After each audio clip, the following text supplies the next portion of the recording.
Magandang hapon na naman sa inyo mga suki naming tagapakinig. Narito na naman po ang inyong lingkod, Kuya Peles. At ako pong muli inyong makakasama sa loob ng kalahating oras.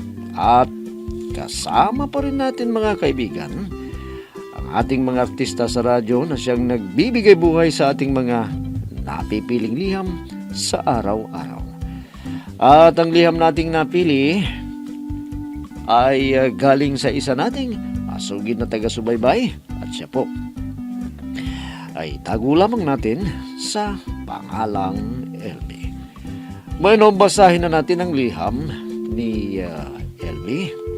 Dear Kuya Peles, sa panahon ngayon Kuya, kahit ano gagawin mo para sa pamilya, basta marangal na hanap buhay. Ako nga po pala si LB, 26 na taong gulang, at may asawa na po ako Kuya at isang anak. Kaya po ako lumiham sa inyo Kuya dahil gusto ko rin humingi ng payo sa inyo. Dahil gulong-gulo na rin ang isip ko. Para malinaw sa inyo Kuya, ganito po nagumpisa ang aking problema, Kuya Peles.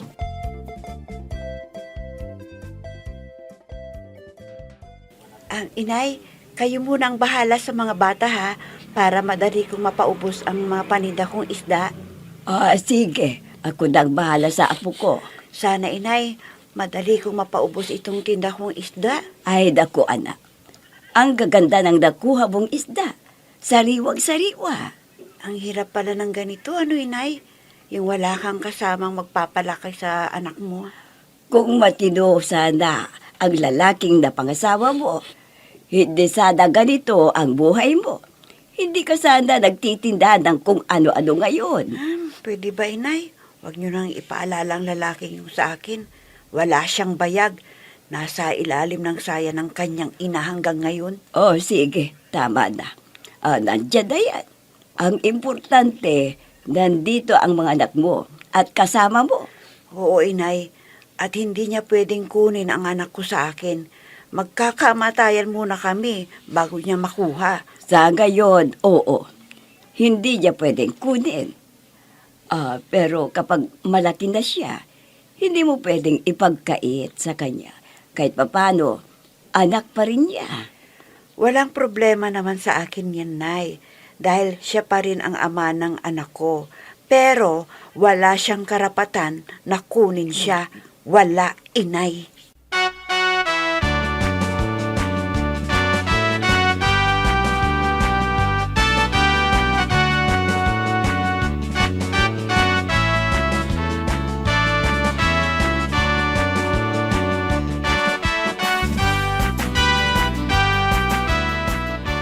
Isda!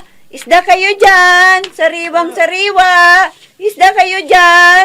Sariwang-sariwa! Parang ako na nagtitinda! Isda! Isda kayo dyan! Pabili nga! Pabili nga ng paninda mo. Ano ba yan? Ikaw pala, Tintin. Bili ka? Sariwang isda itong tinitinda ko. Sige na, bili ka na. Naku, sariwa nga.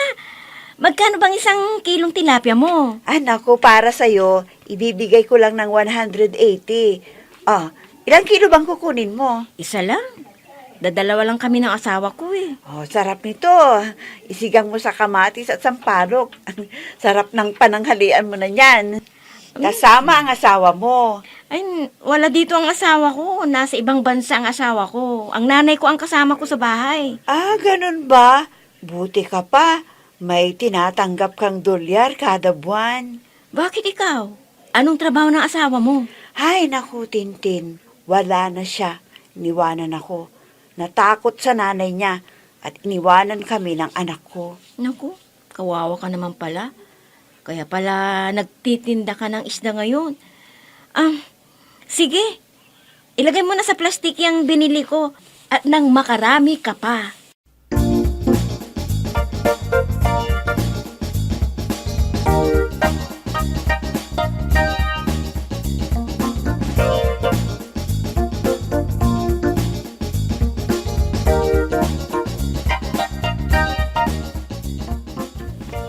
Milsing, wala pa ba ang anak mo? Ay, dako. Baka hindi pa daw ubos ang paninda niyang isda. Kung hindi lang sana siya iniwan ng lalaking yon, hindi sana nagtitinda ng isda ang anak natin. Ay, hayaan mo na. Hanggat maaga nakita na niya ang tunay na ugali niya. May sa bagay totoo yan. Nandito naman tayo para sa ating apo. May kasalanan din ang anak natin. Kung hindi siya nagpadala sa mga pambobola ng lalaking yon, hindi siya nabuntes, nagbahaga. Nandyan na yan. Ano pang magagawa natin? Ang mahalaga, nagsisikap naman siya para sa kanyang anak.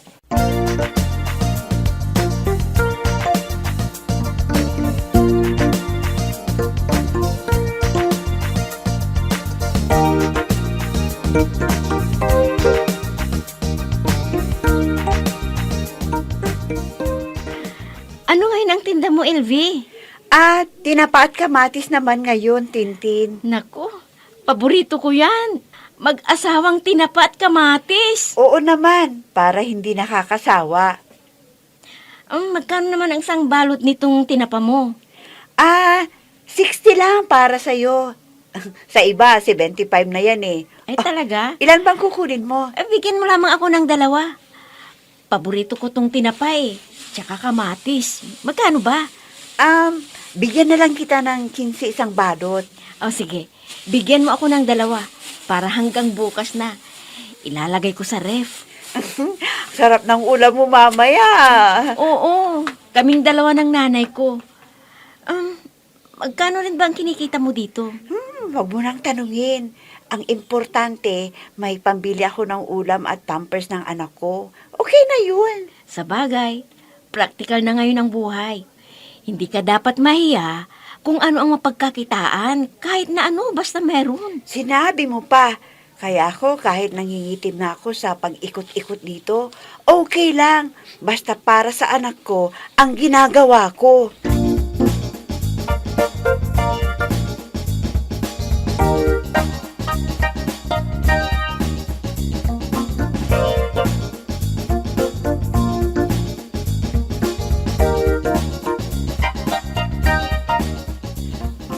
Kuya, bili ka na ng tinda kong tinapa at kamatis. O, ang gaganda tignan mo, parang ako. Tingin nga. Yun na. Wow. Di ba? Maganda, parang yung nagtitinda. Oo nga Ano kaya kung ikaw na lang yung bibiling ko? Di kuya naman masyadong palabiro. Palabiro ka rin Mas maganda yung nagtitinda kaysa yung tinitinda mo. Sige na kuya, bili ka na para makauwi na ako. Baka hinahanap na ako ng anak ko May anak ka na? Akala ko ba wala ka pang asawa? Anak meron, pero asawa wala. Teka muna. May anak ka pero wala asawa. Paano nangyari yun? Ang ibig kong sabihin, kaya wala akong asawa dahil iniwanan niya ako.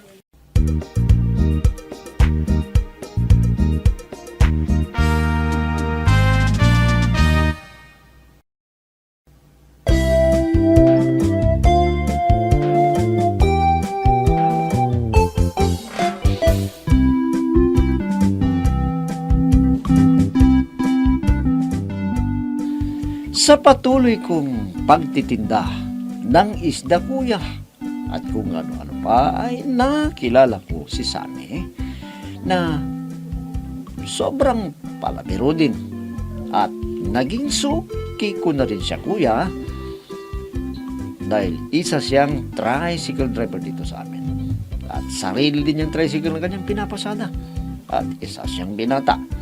Minsan kuya ay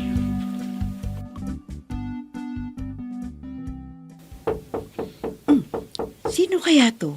Wala naman akong inaasahan na darating na bisita ko Sandali lang, nandyan na. Magandang hapon sa'yo, LV. Ikaw pala, Kuya Sammy. Wala akong tinda ngayon. Pahinga muna ako. Hindi. Hindi ko bibili ng paninda mo. ikaw ang bibilin ko. Ikaw talaga, kuya. Palabiro ka. Halika, pumasok ka muna. Salamat. Pasalubong ko nga pala para sa'yo. Chocolate yan, para sa'yo. Naku, kuya. Naliligaw ka ba? Hindi pa ba halata, Elmi? Naku, kuya, sabi, mali yatang bayang pinuntahan mo. Hindi pa malabo yung mga mata ko. Para hindi ko makita yung bahay na pinuntan ko at kagandahan mo. Seryoso ka ba, Kuya Sammy? Parang kailan lang tayo nagkakilala. At isa pa, may anak na ako. Baka nabibigla ka lang.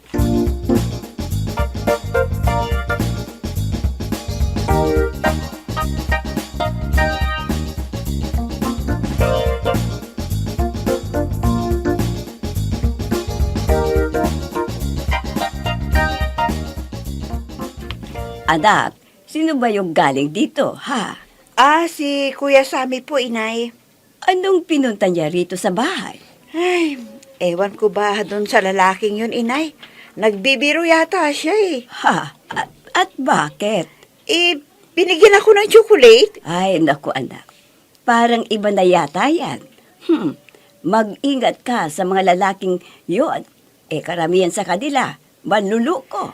Hindi naman naliligaw si Kuya Sammy, inay. Kung hindi siya naliligaw, bakit siya nagbigay ng chocolate sa iyo? Oh, sige nga.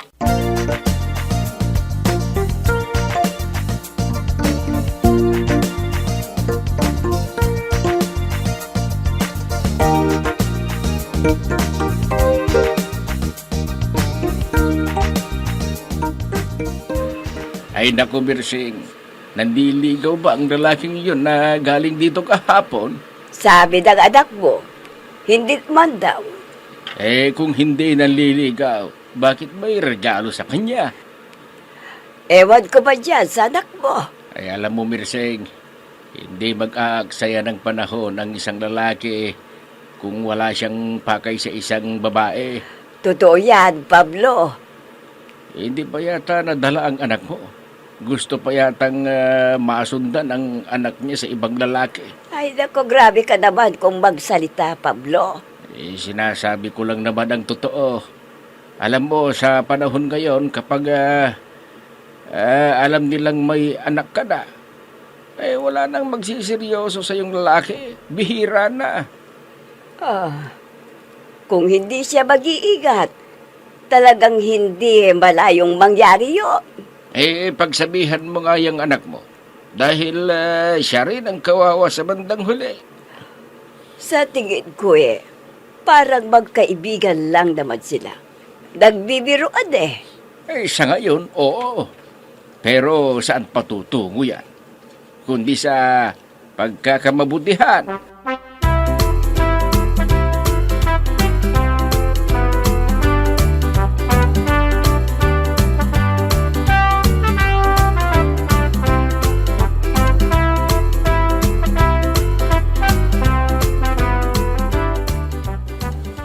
Ano, LB, hanggang ngayon ba naman hindi ka pa rin naniniwala sa akin? Sammy, humanap ka na lang ng ibang babae na nababagay sa'yo. Wag lang ako kasi may anak na ako Kaya nga ako nagpapasalamat sa'yo dahil hindi ka naglihim sa akin Yung iba nga dyan, ayaw nilang ipaalam na may anak na sila. Pero ikaw, hindi mo tinago. Totoong-totoo ka, kaya kita nagustuhan. Sammy, LB, seryoso ako sa'yo.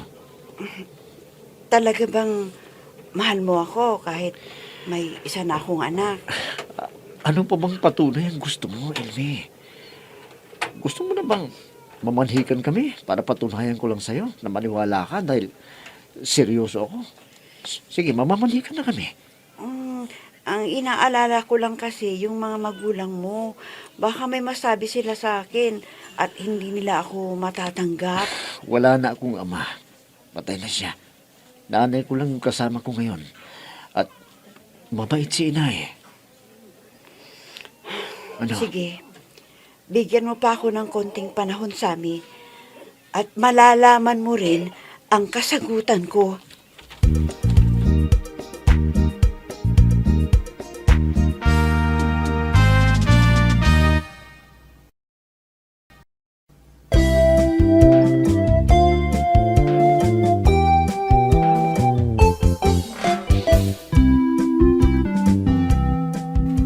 Sa nangyari sa aking kuya nung una, ay napobya na ako.